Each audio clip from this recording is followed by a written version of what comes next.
Hey now to all my hey now people, how you doing? ToysAreAwful here, talking about my recent trip to DesignerCon 2021 in beautiful sunny Anaheim at the Anaheim Convention Center. So let's talk about DesignerCon. DesignerCon was a con that started roughly around 2006, so it's 15 years old. It has a artist aesthetic to it, if you will. It's art, culture, basically communicating through the language of toys, whether that be various types of pop culture, art installations, enamel, actual real art, mixed media, you name it. It's going to be there at DesignerCon, and it's going to be consumable and ready to purchase, so to speak. So I'll kind of do a little walkthrough of the show. It was really nice. I like chill little cons like this because they really remove the hustle and bustle and the craziness of things like SDCC. But there are tons of artists at this show. This one here, this is Attack Peter with his very awesome woodcut Godzilla by Mondo. Mondo had a big booth there, big presence. Lots of artists do show up, and there actually is a whole section of vintage toys, which I was all about, right? So, through the years, we've had multiple artists come up through here and sell their wares, who have become household names. People like Paul Frank, Josh Agel, Ron English, Terry McPherson, Jerome Lowe, Steve Caballero, Mondo, which is one I just mentioned. Metacom has a big booth there and a big presence, and also so does Super 7. So Super 7, we're hawking their wares, so to speak. No need to pay for shipping because it's all right there. Everything that's current, they just kind of grab it off the shelves from the shop and bring it up to the show. Really cool rapping with those folks. They have a very interesting take on the toy aesthetic and the zeitgeist of what toys are, right? So this is all like high-end stuff, blind box, imports, lots of cool stuff you just don't see every day at your normal Target or Walmart, being that these are our primary options for toy consumption in the United States. That said, really enjoyed walking around the show, rapping with people. And another thing too is that, like, this Modibot stuff right here, I mean, it's kind of a throwback to Steak Fuzz, remember those? But this is where a lot of toys get started, a lot of lines. We have the Mighty Maniacs line from Rocom Toys. These guys started by doing bootlegs of Glenn Danzig and Henry Rollins toys. The other thing about the world of designer toys is they ain't cheap. That's for sure. I'm probably spent about $100 total, and I'll show you my haul in a minute. But that said, I'm just not in the market for this kind of stuff. It's cool and all, don't get me wrong, and I really love the aesthetic on these Glyos compatible Mighty Maniacs. Actually, it'd be awesome if they were 5 inches, but that's just me. Enamel pins are huge.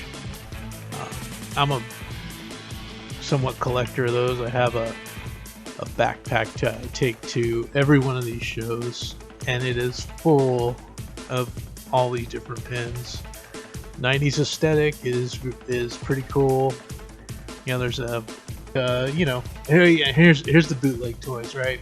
So DKE is one of the purveyors of a lot of different bootlegs, and these are don't think of them as bootlegs, think of them more as works of art, because literally that's what they are.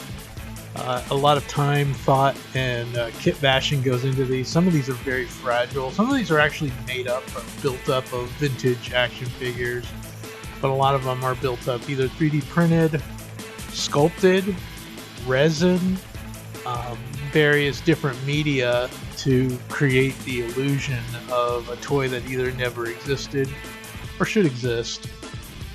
Josh Agel was there selling his wares. Hey, I have that Dimos right there. And those Mega Man dudes were pretty cool, except I'm not into the whole let's peel back our face aesthetic. The Mondo turtles are enormous. So there was a little vending machine there with some blind box toys, the monster, and Pucky, if you will.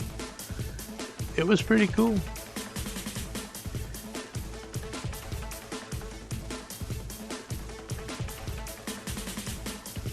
This is the way to go. This is the wave of the future for shows. More people need to install these type of gacha style vending machines. Oh yeah, check this out. This thing was dope. It's a Prince, the Prince of Eternia with Battle Cat. There's the Designer Con logo mascot. I keep forgetting what that guy's called, but I can guarantee you there's at least a dozen guys dressed up like that unintentionally at the show. No joke. I'm not even kidding. And then it's just really a nice celebration of art, and how we, translate that into plastic form. So more of these guys, and man, these guys were awesome. The Michael Jackson, the Prince figures. These guys created things that almost look like they should have already existed, but they just created them, right? Toki Doki. Anybody has a friend that likes that? But yeah, that thing was dope. Was a big fan of that. Jamie Starr. That's a deep cut right there for anybody who's a Prince fan. Steve Caballero had his own booth, which was interesting. I don't get the aesthetic on the submarine with the watch. That's kind of neat. Not gonna lie. But dude is a prolific artist. Also really friendly, really nice guy. He let me film his booth a little bit. But, I didn't want to film the, hey, it's the Fiends, and here's the Fiends with Giant Chicken. They were yucking it up for the camera. And then finally, I would talk to my friend over at Alien Robot Monster. He's a guy who makes Keshi. Keshi are basically these slug figures that are like, remember the old Mattel muscle figures?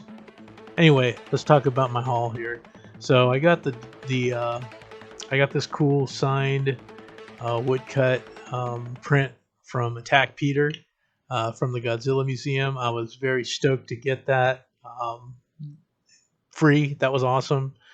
I got the Rocom Toys Daft Punk exclusive. Those look kind of dope. I also got the Yeti because Yetis are awesome, and the Jason from Friday the 13th, the video game. Also the Super 7, Jinglemas Prime, St. Nicholas Prime. What do you want to call it? Basically, I said earlier, if you buy that toy, you have no taste, so that proves that it was right on target for me. Got a couple of pins, some Aquabat pins, a bunch of stickers. Not as much as usual. It was a low attended show. What can I say? I like that vibe, to be honest, but hey, maybe next year, guys. And when all this craziness is over. Oh, also, yeah. Hopefully, my son doesn't watch this. I got this for him as part of his Christmas gift. It's a Keyblade that's a bottle opener. Anyway, this is your old pal saying toys are awful. Thank you.